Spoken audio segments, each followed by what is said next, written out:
I go that's a bit better. The yellow socks, however, were not part of the uniform. They were yellow because they were originally white, but the mothers used to dip them in saffron because it would have been rat repellent, so that was to keep their children safe from the plague.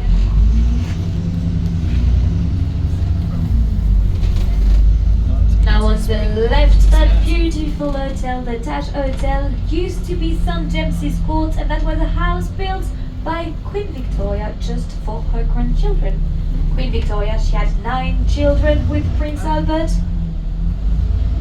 and they were all married into the best royal families of Europe, so Italy, Germany of course, Russia, Greece, Denmark and the like, so all of her grandchildren would have been little princes and little princesses. And when they came to visit the statue of the goddess of victory, Nike, not the goddess of trainers. But when Victoria moved in, it would have been much smaller, just that part really. She had it expanded quite a lot when she has started having a lot of children, 9. So all these rooms were 120 actually of these rooms are obviously for all the royal staff. And here is our stop number 17 for Buckingham Palace. If you want to see the front for yourself, it's just a 5-minute walk, and the next bus will be here in 20 minutes. So perfect timing for you if you do want to see it for yourself. Stop number 17, here we are.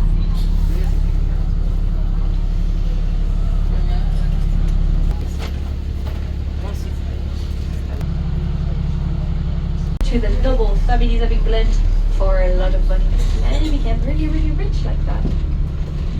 And his descendants. The Belgravia is also this is the area that we call Belgravia after the country house of the Duke of Westminster, so the man who owns the lands around us. His country house, his family house, is in a little village of Belgrave. So Belgravia is just little Belgrave in London, and it's the fanciest area to live in London. On this square, for example, Chester Square, Margaret Thatcher lived here for a little while, for a long while actually. Margaret Thatcher, but a lot of famous Belgravia. It's the best area once again. We are now on Eaton Square, the most expensive square in all of London, and on our right, somewhere in one of these houses, is J.K. Rowling, the writer of Harry Potter. Also on this square we've had a few James Bonds, Pierce Brosnan, Sean Connery, they lived here. Mary was in London, she would stay on Eaton Square. He lived here when he was in London, and his name is Hugh Grosvenor. He's Duke, as I said, he's a billionaire, he's one of the richest men in the world. He's Prince William's best friend, the future King Prince George's godfather, and unfortunately he's engaged to be married, though I've checked, he has no access to that money anymore. We can also see ahead of us many flags. That's because, well, we have a lot of embassies here. And if you do recognize any flags, please let me know. I'm really bad at flags.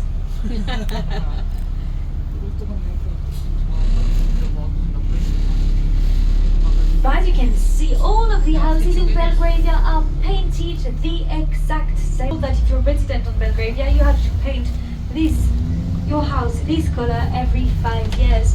However, there is only one person in the whole entire world you can buy that paint from. Can you guess who?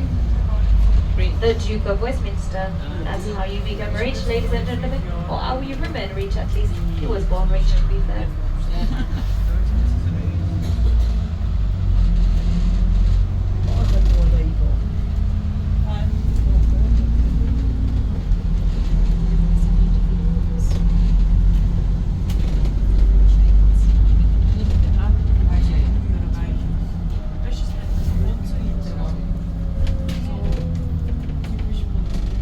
Now ahead of us is the most expensive street in all of the UK to live on. But before that, on your left, yet another street. That is where Boris Johnson lives, if you want to pay him a visit, if you have things to say to him. I know I do. And on your left right now, that was the statue of Robert Grosvenor, the man who first built all of these houses. So we are now on the most expensive street in all of London, and if you fancy living here, one of these houses is for sale now for £66 million. If it's still a bit too much for you, there's another one for £49 million. That's 49, okay. 49 is okay. Bargain for central London, really. And if it's still a bit too much for you, but you really want to own something on the most expensive street in all of the UK, they're also selling a parking spot. An underground parking spot. Do you want to guess how much it would cost you to have a parking spot? A nice one, I've seen the pictures on the ad. It's underground under one of these houses. It's very large. You want to guess how much for one parking spot? 1 million. A bit less than that. Your parking spot. £100,000.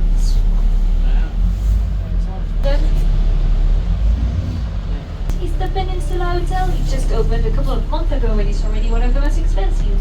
But on the left ahead of us, that big white building at the end of the street, that is the Lanesborough Hotel. It used to be a hospital, it's now a hotel, and that's where we can find the most expensive room to rent in all of the UK. So, do you want to guess how much it would cost you to rent the Royal Suite, which is all of the top floor, for one night? One night, all of the top floor. Any guesses? 100k. Sorry? 100k. Actually, way less, way less. 20k. £28,000, yes. 1 night. For one night. And breakfast is not included. Yes. Well, if you have that kind of money, you travel with your chef, right? You don't want an English breakfast. What's included though is a cat. They have a cat inside the hotel park, yeah. But the Wellington Arch is now a museum that you can be ahead of us on the left. Wellington, where is the current Duke of Wellington, his descendant, still lives on the floor, on the second and third floor. And first floor, it's a museum that you can visit if you fancy. If you want to learn more about Wellington, her mother for her 90th birthday. So if you're looking for inspiration for your next, for your mother's next birthday, there you go. A royal park is a piece of land that used to be owned by the royal family and is now open to the public. So there are now many things that you can do in Hyde Park. As I said earlier, we also have the Serpentine Gallery, another free museum. We also have the Serpentine Lake, which is the largest man I'll take in. Every Christmas morning at 9 AM, a bunch of crazy British people go for a swim in the Serpentine Lake. Can you imagine going to swim 9 AM? Why so many buses? I have no idea, but these are private buses, so I think it's just people. Oh. Yeah.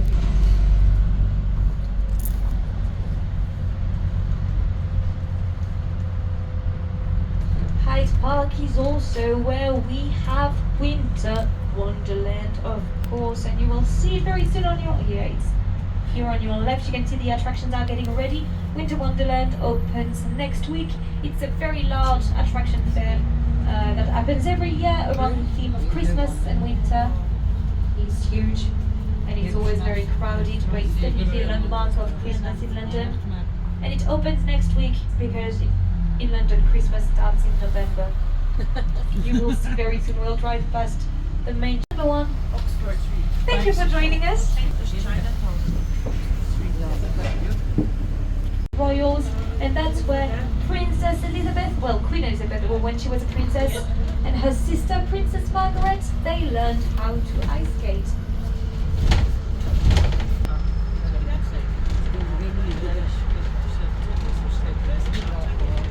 Now another fancy hotel on the left. That one is the Dorchester Hotel. And it would have been the hotel of all Hollywood stars during the golden age of Hollywood. So that's where all the actors, actresses, producers, they would. So that was the hotel of all Hollywood stars, but the rock stars, they would stay in the London Hilton Hotel. That's the one on your left right now, and as you can see, it is quite high, 28 floors high. Originally supposed to be 32 floors high, but then we realized that if we made it any higher, the top floors would be able to look straight into the Queen's bedroom window in Buckingham Palace, and we did not want that, so we just stopped building. Stillwater, he was famous. He came back here for one night as a guest, and that very same night, the Ritz Hotel was holding a Charlie Chaplin lookalike competition. So he decided